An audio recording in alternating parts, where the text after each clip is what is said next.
ನಮಸ್ಕಾರ ಸ್ನೇಹಿತರೆ, Kannada jobs corner YouTube ಚಾನೆಲ್ಗೆ ಎಲ್ಲರಿಗೂ ಸ್ವಾಗತ. ಸೌತ್ ವೆಸ್ಟರ್ನ್ ರೈಲ್ವೆಯಲ್ಲಿ ಅಪ್ರೆಂಟಿಸ್ ಹುದ್ದೆಗಳ ನೇಮಕಾತಿಗೆ ಸಂಬಂಧಪಟ್ಟಂತೆ ಅರ್ಜಿಗಳನ್ನು ಆಹ್ವಾನಿಸಲಾಗಿರುವಂತದ್ದು. ಇನ್ನು ಯಾವ್ಯಾವ ಹುದ್ದೆಗಳಿವೆ, ಎಷ್ಟೆಷ್ಟು ಹುದ್ದೆಗಳು ಖಾಲಿ ಇರುವಂತದ್ದು, ಏಜ್ ಲಿಮಿಟ್, ಎಜುಕೇಶನಲ್ ಕ್ವಾಲಿಫಿಕೇಶನ್ ಹಾಗೂ ಸೆಲೆಕ್ಷನ್ ಪ್ರೊಸೀಜರ್ ಬಗ್ಗೆ ಈ ಒಂದು ವಿಡಿಯೋದಲ್ಲಿ ಮುಂದೆ ನೋಡ್ತಾ ಹೋಗೋಣ. ನಮ್ಮ ಚಾನೆಲ್ ಅನ್ನು ಯಾರಾದ್ರೂ ಹೊಸದಾಗಿ ನೋಡ್ತಾ ಇದ್ರೆ ಸಬ್ಸ್ಕ್ರೈಬ್ ಮಾಡಿ ಹಾಗೂ ಪಕ್ಕದಲ್ಲೇ ಇರುವಂತಹ ಬೆಲ್ ಬಟನ್ ಅನ್ನು ಕ್ಲಿಕ್ ಮಾಡಿ.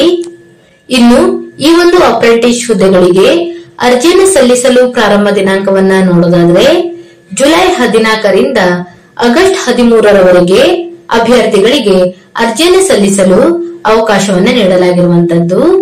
ಇನ್ನು ಯಾವ್ಯಾವ ಡಿವಿಷನ್ ನಲ್ಲಿ ಎಷ್ಟೆಷ್ಟು ಹುದ್ದೆಗಳು ಖಾಲಿ ಇದೆ ಹಾಗೂ ಎಜುಕೇಶನಲ್ ಕ್ವಾಲಿಫಿಕೇಶನ್ ಬಗ್ಗೆ ನೋಡ್ತಾ ಹೋಗೋದಾದ್ರೆ ಮೊದಲನೇದಾಗಿ ಹುಬ್ಬಳ್ಳಿ ಡಿವಿಷನ್ ನಲ್ಲಿ ಒಟ್ಟು 237 ಹುದ್ದೆಗಳು ಖಾಲಿ ಇರುವಂತದ್ದು. ಇನ್ನು ಯಾವ್ಯಾವ ಟ್ರೇಡ್ಗೆ ಸಂಬಂಧಪಟ್ಟಂತೆ ಎಷ್ಟೆಷ್ಟು ಹುದ್ದೆಗಳು ಖಾಲಿ ಇದೆ ಅಂತ ನೋಡ್ತಾ ಹೋಗೋದಾದ್ರೆ ಮೊದಲನೇದಾಗಿ ಫಿಟ್ಟರ್, ಈ ಒಂದು ಅಪ್ರೆಂಟಿಸ್ ಹುದ್ದೆಗಳಿಗೆ ನೋಡ್ತಾ ಹೋಗೋದಾದ್ರೆ ಒಟ್ಟು 101 ಹುದ್ದೆಗಳು ಖಾಲಿ ಇರುವಂತದ್ದು. ಯುಆರ್ ಕೆಟಗರಿಯಲ್ಲಿ 50, ಎಸ್ಸಿ ಕೆಟಗರಿಯಲ್ಲಿ 16, ಎಸ್ಟಿಯಲ್ಲಿ 8 ಹಾಗೂ ಒಬಿಸಿಯಲ್ಲಿ 27 ಹುದ್ದೆಗಳು ಖಾಲಿ ಇರುವಂತದ್ದು. ಇನ್ನು ಫಿಸಿಕಲ್ ಹ್ಯಾಂಡಿಕ್ಯಾಪ್ ಇರುವಂತಹ ಅಭ್ಯರ್ಥಿಗಳಿಗೆ 4 ಹುದ್ದೆಗಳು ಖಾಲಿ ಇದೆ ಹಾಗೂ ಎಕ್ಸ್ ಸರ್ವಿಸ್ ಮೆನ್ ಅಭ್ಯರ್ಥಿಗಳಿಗೆ 4 ಪೋಸ್ಟ್ಗಳು ಖಾಲಿ ಇರುವಂತದ್ದು. ಇನ್ನು ಎಜುಕೇಶನಲ್ ಕ್ವಾಲಿಫಿಕೇಶನ್ ಬಗ್ಗೆ ನೋಡ್ತಾ ಹೋಗೋದಾದ್ರೆ ಐಟಿ ಜೊತೆಗೆ ಫಿಟ್ಟರ್ ಟ್ರೇಡ್ ನಲ್ಲಿ ಕ್ವಾಲಿಫೈ ಆದಂತಹ ಅಭ್ಯರ್ಥಿಗಳು ಅರ್ಜಿಯನ್ನು ಸಲ್ಲಿಸಬಹುದಾಗಿರುವಂತದ್ದು. ಇನ್ನು ಎರಡನೇದಾಗಿ ವೆಲ್ಡರ್, ಈ ಒಂದು ಟ್ರೇಡ್ ಗೆ ಸಂಬಂಧಪಟ್ಟಂತೆ ನೋಡ್ತಾ ಹೋಗೋದಾದ್ರೆ ಒಟ್ಟು 5 ಪೋಸ್ಟ್ಗಳು ಖಾಲಿ ಇರುವಂತದ್ದು. ಇನ್ನು ಐಟಿಐ ನಲ್ಲಿ ವೆಲ್ಡರ್, ಗ್ಯಾಸ್ ಮತ್ತು ಇಲೆಕ್ಟ್ರಿಕ್ ಈ ಒಂದು ಕೋರ್ಸ್ ಅನ್ನ ಮಾಡಿರುವಂತಹ ಅಭ್ಯರ್ಥಿಗಳು ಅರ್ಜಿಯನ್ನು ಸಲ್ಲಿಸಬಹುದು. ಇನ್ನು ಇಲೆಕ್ಟ್ರಿಷಿಯನ್ಸ್ ಈ ಒಂದು ಹುದ್ದೆಗಳಿಗೆ ನೋಡ್ತಾ ಹೋಗೋದಾದ್ರೆ ಒಟ್ಟು 76 ಹುದ್ದೆಗಳು ಖಾಲಿ ಇರುವಂತದ್ದು. ಇನ್ನು ಐಟಿಐ ನಲ್ಲಿ ಇಲೆಕ್ಟ್ರಿಷಿಯನ್ ಟ್ರೇಡ್ ನಲ್ಲಿ ಐಟಿಐ ಅನ್ನ ಕಂಪ್ಲೀಟ್ ಮಾಡಿರುವಂತಹ ಅಭ್ಯರ್ಥಿಗಳು ಅರ್ಜಿಯನ್ನು ಸಲ್ಲಿಸಬಹುದು. ಇನ್ನು ನಾಲ್ಕನೇದಾಗಿ refrigeration and air conditioner mechanic, ಈ ಒಂದು ಟ್ರೇಡ್ ಗೆ ನೋಡ್ತಾ ಹೋಗೋದಾದ್ರೆ ಒಟ್ಟು 16 ಹುದ್ದೆಗಳು ಖಾಲಿ ಇರುವಂತದ್ದು. ಇನ್ನು ಎಜುಕೇಶನಲ್ ಕ್ವಾಲಿಫಿಕೇಶನ್ ಬಗ್ಗೆ ನೋಡೋದಾದ್ರೆ ಐಟಿಐ ನಲ್ಲಿ refrigeration and air conditioning mechanic ಅನ್ನ ಮಾಡಿರುವಂತಹ ಅಭ್ಯರ್ಥಿಗಳು ಅರ್ಜಿಯನ್ನು ಸಲ್ಲಿಸಬಹುದು. ಇನ್ನು ಐದನೇದಾಗಿ programming and system administration assistant, ಈ ಒಂದು ಹುದ್ದೆಗಳಿಗೆ ನೋಡೋದಾದ್ರೆ ಒಟ್ಟು 39 ಹುದ್ದೆಗಳು ಖಾಲಿ ಇರುವಂತದ್ದು. ಇದು ಕಂಪ್ಯೂಟರ್ ಆಪರೇಟರ್ ಮತ್ತು ಪ್ರೋಗ್ರಾಮಿಂಗ್ ಅಸಿಸ್ಟೆಂಟ್ ಅನ್ನ ಮಾಡಿರುವಂತಹ ಅಭ್ಯರ್ಥಿಗಳು ಅರ್ಜಿಯನ್ನು ಸಲ್ಲಿಸಬಹುದು. ಒಟ್ಟಾರೆ ಹುಬ್ಬಳ್ಳಿ ಡಿವಿಷನ್ ನಲ್ಲಿ 237 ಅಪ್ರೆಂಟಿಸ್ ಹುದ್ದೆಗಳು ಖಾಲಿ ಇರುವಂತದ್ದು. ಇನ್ನು ಈ ಒಂದು ಟ್ರೈನಿಂಗ್ ನ ಅವಧಿಯನ್ನ ನೋಡೋದಾದ್ರೆ 1 ವರ್ಷದ ಅವಧಿಯವರೆಗೆ ಈ ಒಂದು ಅಪ್ರೆಂಟಿಸ್ ಹುದ್ದೆಗಳಿಗೆ ಟ್ರೈನಿಂಗ್ ಅನ್ನ ನೀಡಲಾಗುವಂತದ್ದು. ಇನ್ನು ಎರಡನೇದಾಗಿ ಕ್ಯಾರೇಜ್ ರಿಪೇರ್ ವರ್ಕ್ಶಾಪ್ ಹುಬ್ಬಳ್ಳಿ, ಈ ಒಂದು ಡಿವಿಷನ್ ನಲ್ಲಿ ನೋಡ್ತಾ ಹೋಗೋದಾದ್ರೆ ಒಟ್ಟು 217 ಅಪ್ರೆಂಟಿಸ್ ಪೋಸ್ಟ್ ಗಳು ಖಾಲಿ ಇರುವಂತದ್ದು.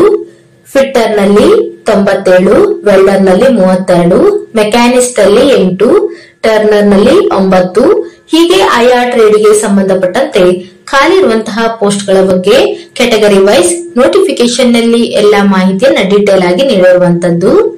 ಎಲ್ಲವನ್ನು ಸಹ ಒಂದು ಬಾರಿ ಚೆಕ್ ಮಾಡಿ. ಇನ್ನು ಈ ಒಂದು ಅಪ್ರೆಂಟಿಸ್ಶಿಪ್ ನ ಅವಧಿಯು 1 ವರ್ಷದವರೆಗೆ ಇರುತ್ತದೆ. ಇನ್ನು ಬೆಂಗಳೂರು ಡಿವಿಷನ್ ನಲ್ಲಿ ಒಟ್ಟು 230 ಅಪ್ರೆಂಟಿಸ್ ಪೋಸ್ಟ್ ಗಳು ಖಾಲಿ ಇರುವಂತದ್ದು. ಇನ್ನು ಮೈಸೂರು ಡಿವಿಷನ್ ನಲ್ಲಿ 177 ಅಪ್ರೆಂಟಿಸ್ ಪೋಸ್ಟ್ ಗಳು ಖಾಲಿ ಇದೆ ಹಾಗೂ ಸೆಂಟ್ರಲ್ ವರ್ಕ್ ಶಾಪ್ ಮೈಸೂರಿನಲ್ಲಿ ಒಟ್ಟು 43 ಹುದ್ದೆಗಳು ಖಾಲಿ ಇರುವಂತದ್ದು.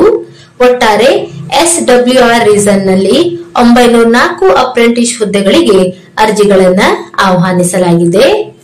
ಇನ್ನು ಸೆಲೆಕ್ಷನ್ ಪ್ರೊಸೀಜರ್ ಬಗ್ಗೆ ನೋಡ್ತಾ ಹೋಗೋದಾದ್ರೆ ಅಭ್ಯರ್ಥಿಗಳು ತಮ್ಮ ಒಂದು ಅಕಾಡೆಮಿಕ್ ಇಯರ್ ನಲ್ಲಿ ಪಡೆದುಕೊಂಡಿರುವಂತಹ ಅಂಕಗಳ ಆಧಾರದ ಮೇಲೆ ಶಾರ್ಟ್ ಲಿಸ್ಟ್ ಮಾಡಿ ಮೆರಿಟ್ ಲಿಸ್ಟ್ ಅನ್ನ ಪ್ರಿಪೇರ್ ಮಾಡಲಾಗುವಂತದ್ದು.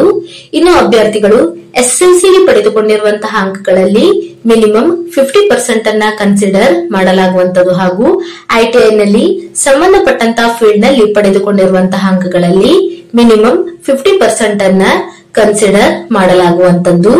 ಹೀಗೆ ಅಭ್ಯರ್ಥಿಗಳನ್ನ ಫೈನಲ್ ಸೆಲೆಕ್ಷನ್ ಮಾಡಲಾಗುತ್ತದೆ. ಇನ್ನು ಎಲಿಜಿಬಿಲಿಟಿ ಕಂಡೀಷನ್ಸ್ ಬಗ್ಗೆ ನೋಡ್ತಾ ಹೋಗೋದಾದ್ರೆ, ಅಂದರೆ ಏಜ್ ಲಿಮಿಟ್ ಬಗ್ಗೆ ನೋಡ್ತಾ ಹೋಗೋದಾದ್ರೆ 15ರಿಂದ 24 ವರ್ಷದ ಒಳಗಿನ ಎಲ್ಲ ಅಭ್ಯರ್ಥಿಗಳು ಈ ಒಂದು ಹುದ್ದೆಗಳಿಗೆ ಅರ್ಜಿಯನ್ನು ಸಲ್ಲಿಸಬಹುದು. ಇನ್ನು ಆಯಾ ಕೆಟಗರಿಗೆ ಸಂಬಂಧಪಟ್ಟಂತೆ ಏಜ್ ರಿಲ್ಯಾಕ್ಸೇಷನ್ ಅನ್ನು ಸಹ ನೀಡಿರುವಂತದ್ದು. SC ST ಕೆಟಗರಿಯ ಅಭ್ಯರ್ಥಿಗಳಿಗೆ 5 ವರ್ಷಗಳವರೆಗೆ ಏಜ್ ರಿಲ್ಯಾಕ್ಸೇಷನ್ ಅನ್ನು ನೀಡಲಾಗಿದೆ ಹಾಗೂ OBC ಕೆಟಗರಿಯ ಅಭ್ಯರ್ಥಿಗಳಿಗೆ 3 ವರ್ಷಗಳವರೆಗೆ ಏಜ್ ರಿಲ್ಯಾಕ್ಸೇಷನ್ ಅನ್ನು ನೀಡಲಾಗಿರುವಂತದ್ದು. ಇನ್ನು ಫಿಸಿಕಲ್ ಹ್ಯಾಂಡಿಕ್ಯಾಪ್ ಇರುವಂತಹ ಅಭ್ಯರ್ಥಿಗಳಿಗೆ 10 ವರ್ಷಗಳವರೆಗೆ ಏಜ್ ರಿಲ್ಯಾಕ್ಸೇಷನ್ ಅನ್ನು ನೀಡಲಾಗಿದೆ.